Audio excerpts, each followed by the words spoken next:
नमस्कार साथियों, कैसे हैं आप सब। Welcome back. Wifi study with Nandini discuss करेंगे 17 अगस्त के करंट अफेयर मॉर्निंग का थॉट देखेंगे और उसके बाद अपनी क्लास को स्टार्ट करेंगे। और उसके भी पहले मैंने आज कुछ फॉर्मेट में अपनी क्लास के चेंज किया है, तो ज़रूर उस पर ध्यान दीजिएगा।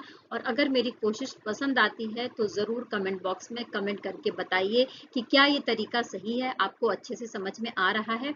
यानी कि पहले क्वेश्चन के फॉर्म में दिया गया है और फिर उसी के बाद उसकी डिटेलिंग करी गई है। अगर आपको अच्छे से पढ़ना है तो इंग्लिश और हिंदी बोथ लैंग्वेजेस में जो हमारा टेलीग्राम का लिंक है वहां पर पीडीएफ आपके लिए उपलब्ध है, वहां से आप पढ़ सकते हैं। तो चलिए स्टार्ट करते हैं, मॉर्निंग का थॉट देखते हैं। और सबसे पहले आपका जो शुक्रिया अदा करती हूँ मैं आपके सपोर्ट और आपके प्यार के लिए, वो सबसे पहले मेरे लिए मायने रखता है। तो मॉर्निंग का थॉट देखेंगे और बात करेंगे, ईश्वर हमें दोनों तरीकों से आजमाता है, कुछ देकर भी और कुछ लेकर भी। इन दोनों परिस्थितियों में हमारा धैर्य कैसा है, यही ईश्वर के द्वारा लिया गया उसका एक एग्जाम है, एक टेस्ट है।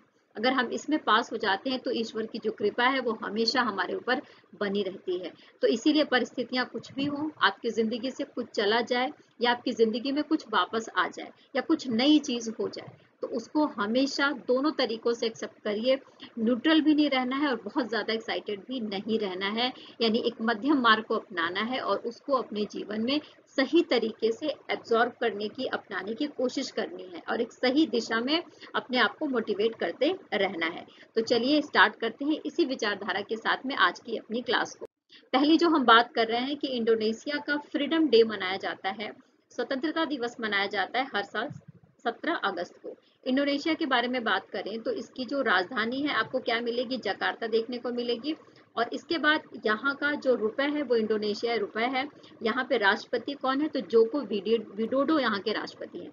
अगर इंडोनेशिया के बारे में बात करें तो 17 अगस्त 1945 को जापान से इंडोनेशिया को आज़ादी मिली थी। इसके बाद भी लगभग 1949 दिसंबर तक इसका एक युद्ध रहा है नीदरलैंड के साथ, डचों के साथ में।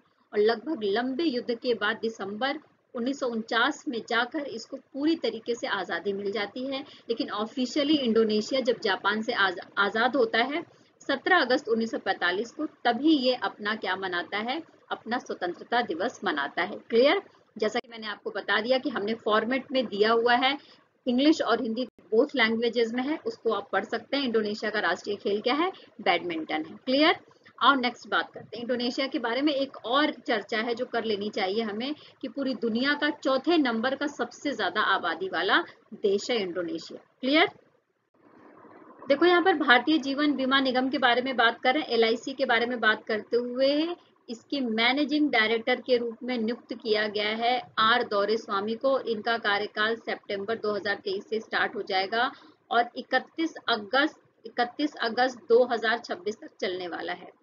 इनके नाम का रिकमेंडेशन किया गया है वित्तीय सेवा संस्थान ब्यूरो के द्वारा। उसके अध्यक्ष हैं भानु प्रताप शर्मा जी, उनके द्वारा इनके नाम का रिकमेंडेशन किया गया है।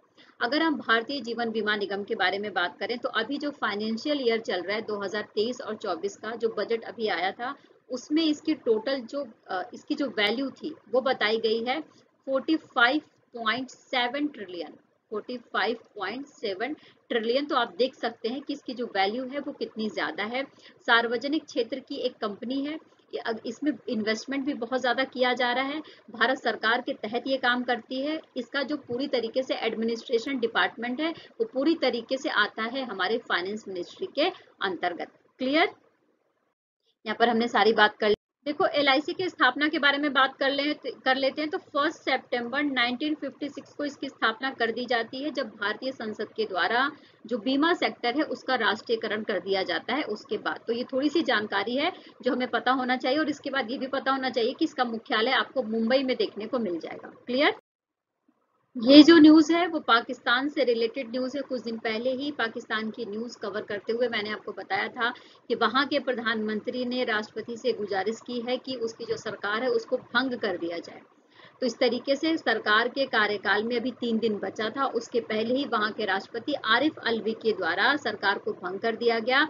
और सरकार के भंग होने के कारण वहां पर जो नए प्रधानमंत्री के रूप में, कार्यवाहक प्रधानमंत्री के रूप में नियुक्त किया गया है, उनका नाम हमें पता होना चाहिए। वो है अनवारुल हक काकर।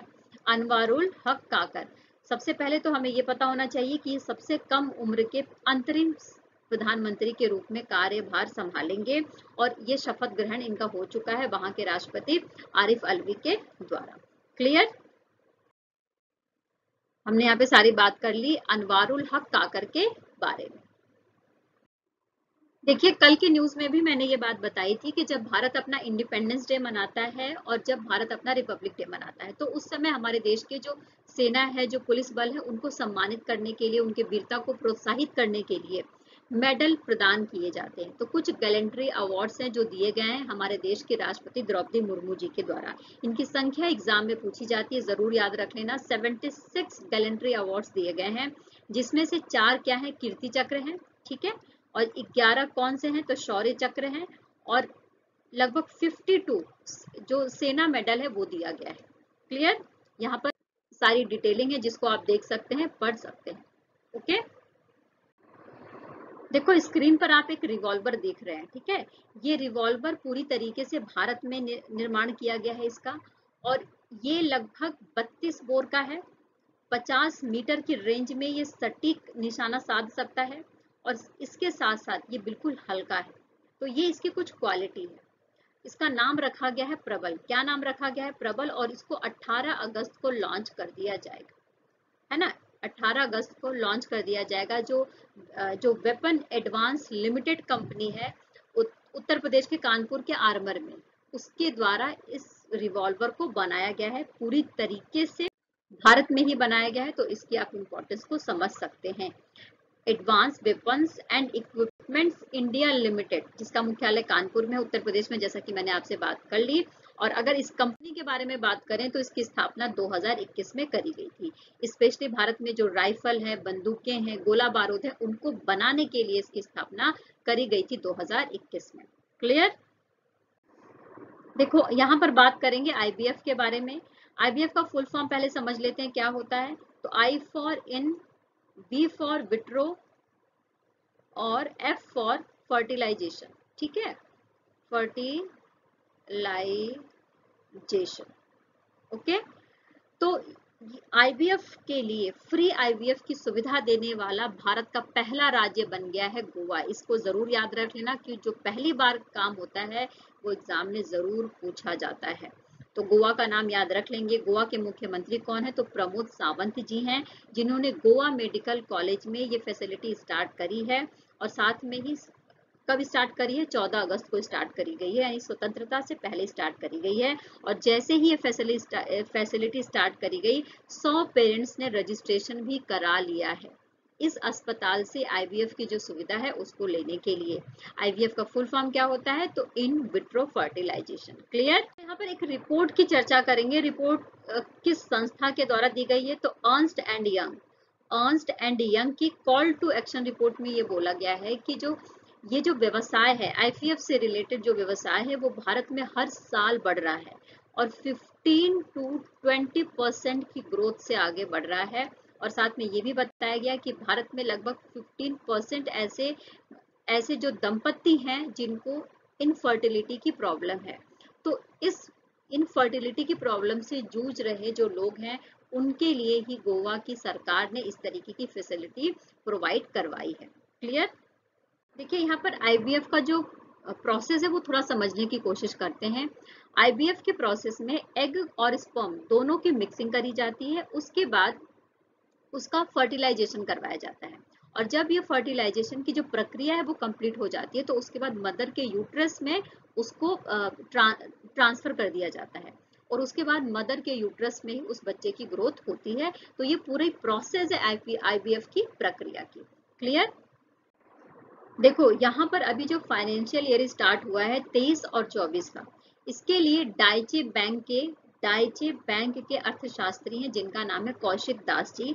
तो उनके द्वारा रिपोर्ट दी गई। रिपोर्ट किस चीज के बारे में दी गई है? तो राजकोषीय स्वास्थ्य के ऊपर रिपोर्ट दी गई है, और इसमें हमारे देश के जो स्टेट है उनको रैंकिंग दी गई है।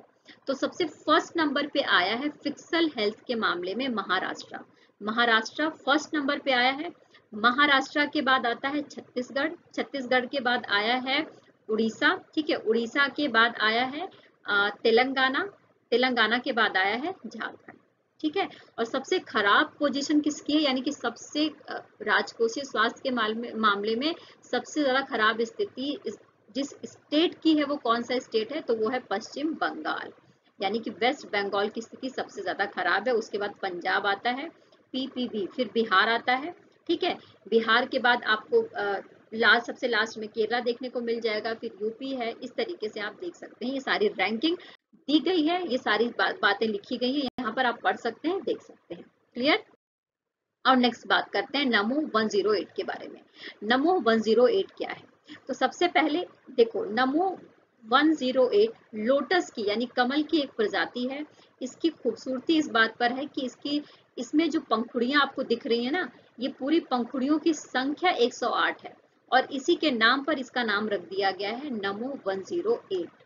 और इसको देश को समर्पित किया गया 14 अगस्त को, यानी 15 अगस्त से एक दिन पहले शाम को।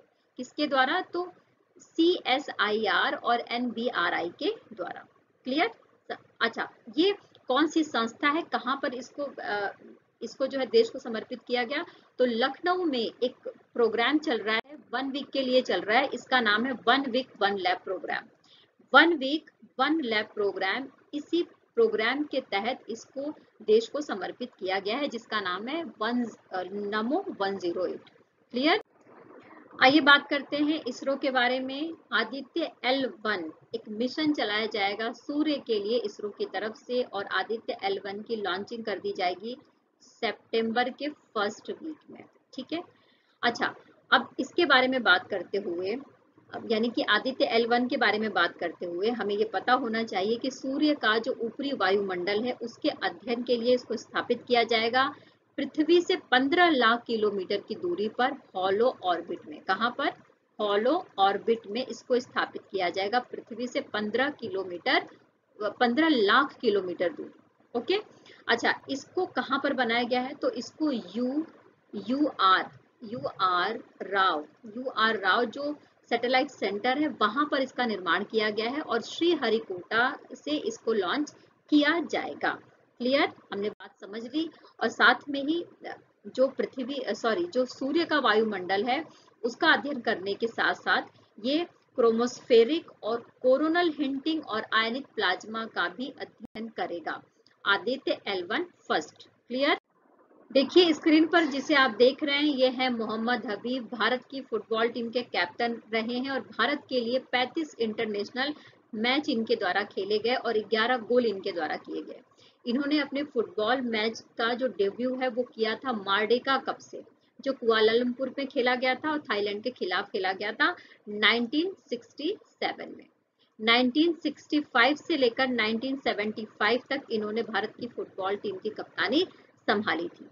इनकी मृत्यु हो गई है अभी 15 अगस्त 2023 को, और इनकी उम्र क्या थी, 74 साल की उम्र में इनकी मृत्यु हुई है। डिमेंशिया जो बीमारी थी उससे ये प्रभावित थे। डिमेंशिया स्पेशली जो भूलने की बीमारी है उसको कहा जाता है डिमेंशिया। ठीक है। और साथ में इनकी मृत्यु कहाँ पर हुई है, तो हैदराबाद में हुई है। इनका जन्म कब हुआ था, तो 1949 में हुआ था हैदराबाद में। तो ये थोड़ी सी जानकारी है मोहम्मद हबीब जी के बारे में। ओके। क्लियर। तो ये सारी जानकारी है जिसको आप पढ़ सकते हैं, देख सकते हैं और अपने नोट्स भी बना सकते हैं। इस सेशन में इतना ही दोस्तों। आप सबको मेरा ये प्रयास कैसा लगा, ये जो फॉर्मेट है क्वेश्चन के फॉर्म में और उसके बाद उसकी जो डिटेलिंग है वो कैसा लगा, इसके बारे में जरूर कमेंट बॉक्स में लिखिए। आपके जो कमेंट है वो मेरे लिए बहुत ही प्रीसियस है।